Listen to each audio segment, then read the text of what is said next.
네, 네, 반갑습니다. 네이버 클라우드 하정우라고 합니다. 네, 오늘 앞서 이상욱 교수님, 김익재 소장님께서 너무 좋은 말씀을 많이 주셔가지고 마지막 발표는 겹치는 게 많습니다. 그래서 제가 좀 많이 편한 것 같고요. 네, 대신에 저는 생성형 AI 그리고 이 소버린 AI 관련해서 말씀을 드리면서 이와 관련된 내용 중심으로 설명을 드리려고 합니다. 네. AI로 노벨상을 받는 시기에 우리는 살고 있습니다. 딥러닝의 시조새 모델이라고 할 수 있는 호필드 네트워크, 볼츠만 머신, 이걸로 존 호필드 온과 제퍼리 힌튼온이 노벨상 노벨 물리학상을 받으셨죠. 그리고 알파폴드 2로 데미스 아사리스 그리고 존 버를 포함한 세 분이 또 노벨 화학상을 받았습니다. 그만큼 세상에 큰 영향을 끼치고 있는 것이 바로 AI라고 할 수 있겠죠. 올해 그리고 내년을 관통하는 AI, 특히 생성형 AI의 키워드를 좀 뽑아봤습니다. 그래서 총 8개 정도 될 것 같고요. 멀티모달, 온디바이스, 오픈소스, 그리고 지속 가능성을 위한 비용과 AI 반도체 부분들, 그리고 좀 더 정확한 정보를 제공하기 위한 할루시네이션 감소 방법들, 그리고 좀 더 안전하게 만드는 이런 것들은 한마디로 AI 에이전트, 사람의 일을 도와주거나 대신해주거나 할 수 있는 에이전트로서 진행되는 방향으로 정될 수 있을 것 같고요. 이와 함께 이렇게 중요한 AI 기술이다 보니까 전 세계가 AI 경쟁을 할 수밖에 없는 상황이고 특정 AI 강대국들에 의한 영향력 확대에 따라서 AI 자체 AI 역량 강화 그리고 기술 종속 방지를 위한 노력들이 소버린 AI로 나타난다라고 정리 드릴 수 있을 것 같습니다. 먼저 멀티모달의 여러 가지 사례들이 많죠. 특히 2024년 들어오면서 글을 비디오 혹은 영상으로 만들어주는 여러 가지 오픈 AI 소라든가 런웨이의 젠3 알파, 파이쇼의 크리 같은 것들이 있는데 가장 최근에는 메타에서 무비젠이라는 것을 만들어 놨습니다. 글을 영상으로 만들어주는 건 물론이고 영상과 글을 함께 주면 그 영상을 수정해주는 기술도 포함이 되어 있어요. 그래서 여기서 보여드리는 영상은 왼쪽이 원본이고요. 오른쪽이 편집된 건데 편집을 프롬프트로 할 수 있는 거죠. 그래서 왼쪽 영상의 등을 거품으로 바꿔서 비디오를 만들어 달라고 하는 겁니다. 약간 끊길 수 있습니다. 온라인이라서. 네, 해서 이렇게 프롬프트로 상당히 자연스럽게 영상을 편집을 할 수 있고 이제 누구나 이런 어려운 영상 조작, 편집 방법 없이도 정말 쉽게 아주 재밌는 컨텐츠들을 창의성을 가지고 실행을 직접 하시는 분들에게 많은 기회가 생길 수 있다라는 거죠. 또 한 가지 걱정은 요걸 가지고 가짜 컨텐츠를 만드는 것도 너무나 쉬워질 수 있다라는 겁니다. 이런 부분들을 어떤 안전장치를 마련하기 위해서 이 영상에도 왼쪽 하단을 보시는 것처럼 AI 기업들이 워터마크를 신도록 하기도 하고 여러 가지 또 규제에 가까운 것들도 만들어지고 있죠. 9월 초에 오픈AI에서 O1이라고 하는 새로운 모델을 내놓았습니다. 기존의 챗GPT-4 옴니에 비해서 실제 어떤 수학이라든가 과학, 프로그래밍에서 작사하기 수준의 전문성을 가진 AI라고 보시면 될 것 같고 실제로 물리학 같은 경우는 GPT-4 옴니가 60점밖에 받지 못했던 박사학위 수준의 질문들에서 무려 93점이라는 놀라운 점수를 받아낼 정도로 문제 해결 능력이 굉장히 많이 개선된 AI죠. 이 AI의 특징은 GPT-4 옴니까지는 학습을 엄청나게 많이 하고 그 학습된 지식과 추론 능력을 바탕으로 한꺼번에 글이나 문제 해결을 했다면 5원부터는 심사숙고해서 글을 한번 쓰고 또 고쳐 쓰고 중간 단계마다 계속 검증하는 이런 절차들이 굉장히 많이 거치게 됩니다. 사람도 심사숙고를 하다 보면 훨씬 더 나은 결과를 만들어내듯이 인공지능도 수능 과정에 훨씬 더 많은 연산을 활용해서 더 양질의 컨텐츠를 만들어낼 수 있는 방향으로 기술이 흘러가고 있어요. 그래서 5원 같은 AI의 등장에 따라서 전문 분야의 전문가 에이전트도 충분히 활용할 수 있는 시대가 되었다라고 보시면 될 것 같고요. 그러다 보니까 이제 이 오픈 AI 5원 같은 경우 IQ 측정을 했을 때 무려 120이다 나오더라라는 겁니다. 참고로 인간 평균이 100입니다.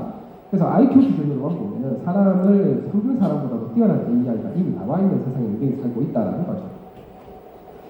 이렇게 멀티모달의 디바이스에 탑재될 수 있는 정도의 아주 굉장히 작은 모델에 누구나 활용해서 개인 데이터 혹은 고야본능 데이터를 학습할 수 있는 오픈소스 모델의 굉장히 작은 크기로 추능력이 강하다는 AI가 나오다 보니 이제 우리는 실제 우리 삶에 딱 붙어서 혹은 우리 일하는 곳에 딱 붙어서 우리를 도와주는 에이전트의 시대의 고래를 맞이하고 있는 거죠.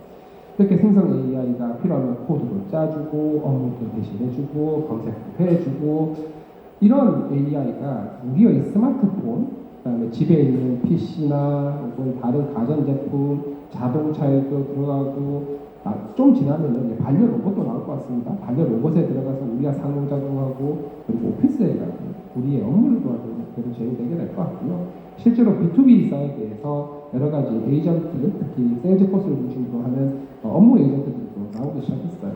이런 시대에 이미 들어섰다라고 보고 있고 본격적으로는 아마 내년 상반기 되면 훨씬 더 많은 체감이 가능한 시대가 되지 않을까라고 생각합니다. 이미 구글 같은 경우가 제미나이 AI를 구글 어시스턴트 형태로 출시를 해놓았고 그리고 iOS가 드디어 챗GPT랑 연동을 시켜버렸죠. 생각보다 빠르게 이런 에이전트화 되는 것들이 진행되고 있는 것 같고요.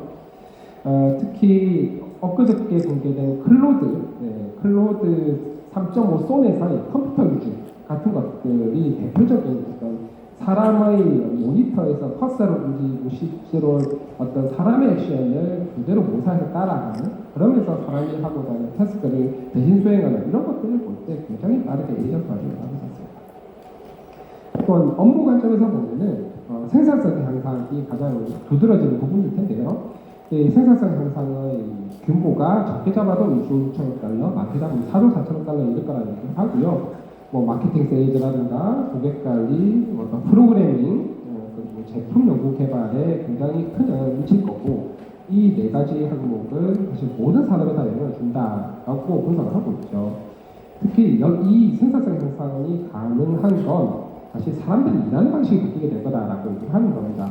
AI가 일자리를 대체한다라기보다는 지금까지는 어떤 직업에서 그 직업의 미션을 임무를 수행하기 위해서 많은 과업들을 그 모든 과업들을 사람이 수행을 했어야 했는데 이제는 생성 AI 같은 똑똑한 AI를 쓰면 일부 과업들을 자동화를 할 수 있겠고 혹은 일부 과업들은 과업에 걸리는 시간이 일주일 걸리는 일을 하루 만에 끝낼 수 있게 도와준다거나 혹은 100명이 해야 될 과업을 10명이 하도록 도와준다거나 그렇게 함으로써 훨씬 더 동시다발적으로 많은 일을, 많은 도전을 할 수 있게 도와준다라는 거죠.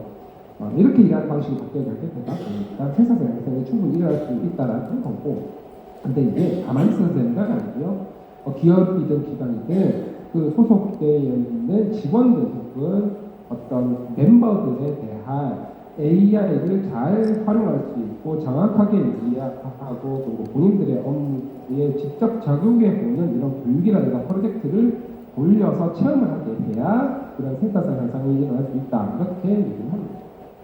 실제로 모든 산업에서 적용된다는 거고요. 작년과 올해 산업별 생성 AI 활용 현황을 맥킨지에서 5월달에 나온 보고서를 한번 보자면 모든 산업에 대해서 앞에 건 작년 거 그리고 뒤에 건 올해 5월 중이라고 보시면 됩니다. 모든 산업에서 생성 AI 활용이 굉장히 많이 늘어나는 걸 확인하실 수 있고요. 미디어 통신이나 기술 기업에서 많이 쓰는 것은 뭐 그렇다고 칠 수 있는데 우리가 주목할 건 이제 경영이라든가 리걸 분야 혹은 전문직 분야에서 작년에 비해서 올해 굉장히 급격하게 사용률이 늘었다는 걸 확인할 수 있어요. 생각해보면 이쪽 분야가 전형적인 자료 많이 수집해서 번역하고 요약하고 정리하고 보고서 쓰고 분석하고 생성 AI가 굉장히 도구로서 강력한 기능을 보여주는 분야죠. 그래서 이런 것들이 가능한 것 같고, 의외로 에너지나 재료 분야, 그리고 제조 분야 이런 쪽에서도 굉장히 빠르게 증가한다는 걸 확인하실 수 있습니다. 상대적으로 규제 산업에 가까운 공군 혹은 헬스케어 쪽에 증가 속도가 더 느린 부분이 있는데 아무래도 할루시네이션을 포함해서 규제와 직접 관련된 그리고 미션 크리티컬한 것들이 주는 것 같습니다. 어쨌든 여러분들이 무슨 산업에 종사하시던 생성 AI 활용 능력이 중요하다는 말씀 드리는 거고요. 요건 직위에 따라서 생성 AI를 얼마큼 활용하고 있는가를 보시면 되는데 C레벨이든 임원이든 혹은 중간 관리자든 상관없이 이제는 절반 이상은 생성 AI를 일상생활에서든 업무에서든 사용을 하고 있다라는 겁니다. 생성 AI 얘기만 막 하면은 생성 AI가 마치 모든 걸 다 하고 예전에 머신러닝 기반을 최적화하는 이제 한물 받느냐라고 말씀하실 수 있는데 실제로 보니까 비용 감소 쪽은 생성 AI로 여러 가지 도움을 받을 수 있는 반면에 매출 증가와 관련된 것들은 여전히 어떤 머신러닝 기반의 최적화 관련된 AI들이 상당히 도움을 많이 줄 수 있다. 그래서 핵심은 내가 어떤 문제나 어떤 태스크에 AI를 적용할 것인가에 따라서 적합한 AI를 골라서 써야 된다. 완벽통치학은 존재하기 어렵다. 특히 ROI, 그러니까 비용 대비 투자를 고려했을 때 더욱 그렇다는 말씀드리고요. 저 같은 경우는 이렇게 쓰는 거죠. 뭔가 영어 문서가 있고, 영어 문서에서 그래프를 그릴 필요가 있습니다. 자, 그러면은 제가 영어 다 읽고, 숫자 다 파악해서, 이거를 엑셀표로 다 옮겨서 그래프 그리고 옮겨 붙이고, 굉장히 시간이 오래 걸리겠죠. 한 2시간 걸릴 겁니다. 근데 지금 이렇게 하면 돼요. 영어 문서를 업로드를 합니다. 업로드하고, 이 글에 있는 내용 분석해서 그래프 그려라. 한 줄 딱 적어줍니다. 그러면, 하나, 둘, 셋, 넷. 이렇게 하는데 2분 걸립니다. 2시간 걸리면 2분으로 줄어드는 거예요. 그러면 여러분들은 업에 공시할 수 있다. 이렇게 강력한 AI다 보니까 미국, 중국 서로 AI 리더십을 갖기 위해서 엄청 경쟁적으로 투자하고 있고 미국 같은 경우는 중국이 너무 빠르게 따라오니까 다양한 방법으로 접근을 하고 있죠. 그러면서 이 두 나라는 각각의 AI 영향력을 전 세계에 영향력을 넓히기 위해서 엄청 노력을 많이 하고 있습니다. 어떤 측면에서 보면 포용적 AI 관점에서 전 세계에 특히 글로벌 사우스라고 하는 개발도상국들도 AI 혜택을 볼 수 있도록 해야 된다. 격차를 줄이기 위해야 된다. 굉장히 좋은 명분인데 근데 그 격차를 줄이는 방법이 우리 미국에 AI 쓰면 된다. 이렇게 되는 거예요.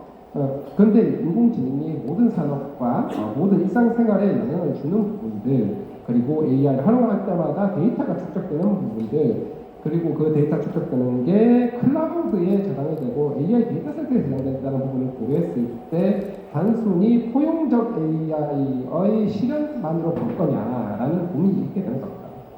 그래서 한 2, 3년 정도 지나면 이렇게 AI로 전 세계에 영향을 끼치는 패권국들과 아주 소수의 그리고 그 패권국들의 AI에 완전 종속되는 후속들 상당히 많은 혹은 그 중간에서 패권국의 AI도 활용을 하면서 또 상황에 따라 자체적인 영향을 가지고 어느 정도 독립적인 영향을 가진 독립국으로 남게 될 거라고 보고 있고요. 실제로 생각보다 이 움직임이 빠르게 일어나는 게 미국이 이번 주 초였나요? 네, 미국 AI 국가안보 각서를 발표를 했습니다. 즉 AI를 우리는 전략자산을 하겠다라고 천명을 한 거죠. 이 전략자산이라고 하는 것은 모든 걸 공개하겠다는 뜻이 아닙니다. 굉장히 전략적으로 공유해 줄 거고 최신 거는 바로 안 하고 나중에 해줄 수도 있고 미사일이랑 비슷하다고 보시면 돼요. 이런 형태로 흘러가고 있고요. 그런 상황이다 보니 떠오른 개념이 이제 소버린 AI라고 하는 개념입니다. 이코노미스트에서 올 초에 처음 제안을 했고 엔비디아 CEO인 젠슨이 중요성을 설파하고 다니고 있고 이제 가트너에서도 어떤 비즈니스 관점에서도 하이퍼사이클에 표현했듯이 중요한 개념으로 있는 거죠. 자, 소버린 AI가 왜 중요한가 보면 결국은 실리콘밸리 빅테크에서 만든 AI는 미국 인터넷 데이터를 굉장히 많이 학습을 해서 95% 이상 학습 데이터인데 95% 이상이 미국 인터넷 데이터입니다. 자연스럽게 미국 가치가 표현된 AI가 만들어주고요. 이 미국 표현된 AI가 비즈니스나 연계발 이런 데 쓰이는 거는 별로 상관이 없습니다. 문학 특성과 상관이 없는 것들은. 그런데 당장 공공이나 교육 같은 분야는 얘기가 좀 달라서 이 교육 분야는 또 해당 지역의 문화나 윤리나 사회적인 가치라든가 이런 부분들을 굉장히 잘 이해하는 게 중요한데 여기서는 문제가 생길 수 있는 거죠. 그래서 우리가 자체적으로 경쟁력 있는 소버린 AI를 확보를 해놓고 어떤 분야에 따라서 비트코인 AI를 쓸 수 있고 혹은 상황에 따라서 우리의 AI를 쓸 수 있도록 해야 된다는 거고요. 소버린 AI를 만들려면 결국은 자국에서 만들어진 다국어 데이터를 영어 데이터만큼 많이 학습을 시켜줘야지 가능하다는 겁니다. 그러다 보니까 이게 우리나라만으로 걱정을 하는 게 아니고요. 사실 미국, 중국 빼놓고 다 걱정을 하는 거죠. 그래서 프랑스, 일본, 캐나다, 독일, 핀란드의, 덴마크의, 네덜란드의 등등등등등 많은 나라들이 각 나라에 있는 국가대표 기업에 굉장히 많이 투자를 해서 진행하고 있다고 보시면 될 것 같고요. 특히 소버린 AI를 말씀을 드리면 이 가운데 노란색에 있는 파운데이션 모델이라고 하는 AI 모델에만 집중을 하는데 그것만큼 중요한 게 사실 이 AI 모델을 만들 수 있고 운영할 수 있는 학습 데이터들 그 아래에는 클라우드, AI 데이터 센터, 반도체, AI 반도체를 만들고 확보할 수 있는 역량 그보다 더 아래로 내려가면 충분한 전력을 공급할 수 있는가 이런 내용들까지 내려가고요. 이 아래가 없으면 파운데이션 모델을 만들 수도 없고 운영할 수가 없습니다. 그런데 지금 전략 자산화가 제일 먼저 일어나고 있는 것이 GPU 그리고 그 다음은 에너지 뭐 이런 그리고 데이터 센터 기술들 이런 것들에 대한 충분한 자국어의 역량을 확보를 해 놓아야 된다는 거고요. GPU 같은 것들은 워낙 엔비디아 독점이다 보니까 그러면 공급망을 어떻게 확보하고 다양할 것인가에 대한 전략을 잘 세우는 게 필요하고 또 이 강력한 AI를 실제 산업 경쟁력으로 연결할 수 있는 이런 경험, 활용 역량 이런 것들을 쌓는 것도 굉장히 중요하기 때문에 이런 글로벌의 전략 자산화 가는 전략을 보면 우리의 기술에서 중요하다는 거고요. 네이버 같은 경우는 우리나라에서는 네이버 그리고 LG AI 모델도 있습니다. 순수 자체 기술로 한국 문화를 정말 잘 이해하면서 영어도 아마 3만가는 모델을 이미 출시를 해놨고요. 외신에서도 굉장히 잘하고 있는 나라로 한국을 지목을 하고 있죠. 특히 소버린 분야가 멀티모달로 오면 더 쉽지가 않은 게 여러분들이 잘 아시는 그림에 대해서 GPT-4 옴니한테 물어보면 맞는 말입니다. 틀리지 않는데 디테일이 없죠. 근데 저희 클로바엑스로 보면 이중섭 화백이 그린 황솔가인 작품이고 이건희 컬렉션에 속하며 국립현대미술관에 있고 이런 디테일한 정보의 차이가 이 AI를 활용해서 만드는 어플리케이션의 품질 차이를 보여주게 된다는 거고요. 역사 관점에서도 동일한 문학의 사진을 줬을 때 청동양 로고 무려 또는 조선시대 작품일 거라는 완전히 할루시네이션이죠. 조선시대 때 저런 작품 만들면 본장 받습니다. 그렇죠? 기본적인 조선시대 역사에 대한 이해도가 부족한 거죠. 하지만 저희 클로바엑스는 정확하게 백제, 공동, 대학 로고, 국립중앙박물관 투자 아이들에게 역사를 제대로 가르칠 수 있는 도구로서 운영을 하는 것 같습니다. 이제 보면 넘어가겠습니다. 특히 생성 AI 들어오면서 어떤 AI 코어 모델에 굉장히 많은 분들이 관심을 갖고 얘기들을 하고 있는데 심지어 AI 모델 얘기를 하는 경우가 너무 많죠. 자, 이 논문이 2015년 깁스에서 발표된 논문입니다. 자, ML에 대해서 많은 사람들이 얘기하지만 실제 서비스나 제품은 ML보다 훨씬 더 많은 부가 영역들이 있다. 이게 되어야 제품이 만들어진다는 건데, 자, 생성 AI 시대에 오면서 이 코어의 영향이 훨씬 더 커졌습니다. 그건 맞습니다만 여전히 다른 영역들, 레거시 시스템이라는 것도 있을 거고요. 다른 구현해야 되는 많은 것들을 이렇게 배제를 하거나 강가를 하면 비즈니스에서 성공을 할 수 없다. 그래서 이런 AI 업계에 종사하시는 분들, 앞으로 꿈나무들은 이런 것들도 반드시 일을 해야 된다는 거고요. AI 시대에 어떤 인지가 중요한가 주제로 보면 자동차 산업에 비유를 하면 됩니다. 자, 세상 새로운 자동차를 만드는 혁신적인 인재, 그리고 자동차 산업 내에서 뭔가 분류를 만드는 인재들, 그리고 자동차 산업이 아니지만 밖에서 잘 활용해서 뭔가를 할 수 있는 인재들입니다. AI도 똑같아서 세상을 바꿀 만한 혁신적인 AI 기술을 만드는 인재들, 그리고 이 AI나 IT 산업 내에서 AI를 개선하거나 활용해서 뛰어난 서비스를 만드는 인재들, 그리고 AI 산업, IT 산업 아닌데 각자의 산업, 각자의 일상에서 AI를 잘 활용해서 도구를 활용하는 인재들. 그래서 모든 인재들이 다 혁신적인 AI 서비스 만들 필요는 없다라는 거예요. 그렇게 해서 될 일도 아니고. 하지만 모든 산업에서 뛰어난 인재가 하기 위해서는 AI에 대한 활용 능력이 필요하다는 거고요. 그래서 AI를 교육할 것과 AI를 활용한 교육으로 나눠볼 필요가 있는데, AI를 교육할 때는 기본적으로 정확하게 쓸 수 있는, 그러면서 많이 쓸 수 있는 어떤 노출을 하는 게 필요하고, 그리고 이 AI 교육할 때 기술만 가르쳐서 될 게 아니라 이 라이선스라든가 지적재산권 같은 것들을 포함한 AI 윤리 교육, 그리고 세이프티 교육, 그리고 AI와 함께 살아간다는 것에 대한 심리 교육이 필요하다. 그리고 이제 AI를 활용하는 경우는 사실 거의 모든 국가들을 AI를 도구를 써서 활용을 할 수 있습니다. 근데 얼마만큼 이 도구를 많이 활용할 거냐의 문제라고 보시면 될 것 같고요. 또 개인 학습이력, 이런 것들 파이썬이나 훨씬 더 효과적일 수 있다고 말씀드리고, 자, 미래 세대들에게 어떤 AI들이 필요한가 이걸 보면, 현실점에서 AI가 잘하는 것한 점 정확히 공부해야 되고요. 그리고 안전하고 책임감 있게 활용할 수 있도록 하는 윤리교육이 필요하다. 그리고 혼자서 할 수 있는 게 없다 보니까 사람과의 협업도 중요하고 AI와의 협업도 중요하다. 그리고 결국은 질문을 잘하는 게 중요한데, 질문을 잘하려면 해당 분야에 대한 지식이 있어야 질문도 잘할 수 있고, AI가 뱉어낸 컨텐츠가 맞는지 안 맞는지도 평가하려면 해당 분야의 전문성이 있어야 되겠죠. 특히 어린 친구들은 부모님, 선생님 도움을 받고 써야 되는데, 부모님과 선생님이 AI를 모르면 또 안 됩니다. 그래서 부모 교사의 AI 리터러시 중요하고요. AI는 누구니까 어떤 분야든 전문 분야의 능력이 필요하다는 겁니다. 이 소버린 AI 관점에서 봐도 이 소버린 AI가 중요한 만큼 이걸 만들 수 있는 인재들이 있어야 되겠죠. 그래서 저는 계속 말씀드리는 게, 교육을 학교에서만 해서 될 일은 아닙니다. 진짜 박사학위 같은 것도 대학과 기업이 함께 양성하는 박사, 공동 박사학위도 필요하다고 보고 있고요. 인턴도 뭐 8주, 시리즈에서 끝날 게 아니라 6개월, 1년짜리 장기 인턴 이런 것도 필요하다고 보고 있고요. 학교가 굉장히 빠르게 변해가는 기술 트렌드를 다 커버하기 힘드니 제도권의 교육기관을 인정하고 함께 진행할 수 있는 것도 필요하다. 심지어는 회사의 교육 프로그램이 학위를 줄 수 있는 것도 고려를 해야 된다고 생각을 해요. 모든 전공에서 AI는 기본적으로 가르쳐야 되고, 그리고 대학들 간의 강점이 있을 수 있으니까 서로 교육 컨텐츠를 쉐어할 수 있는 것도 방법이 될 수 있다. 그리고 인재 양성 백날에도 다 나가버리면 끝이거든요. 인재 양성 기술 정책도 중요하지만 외국인들을 포함해서 정착을 하고 나간 인재들이 돌아올 수 있는 어떤 동기, 환경을 만드는 센터장에 가다고 생각합니다. 1분 내에 네, 딱 마무리였습니다.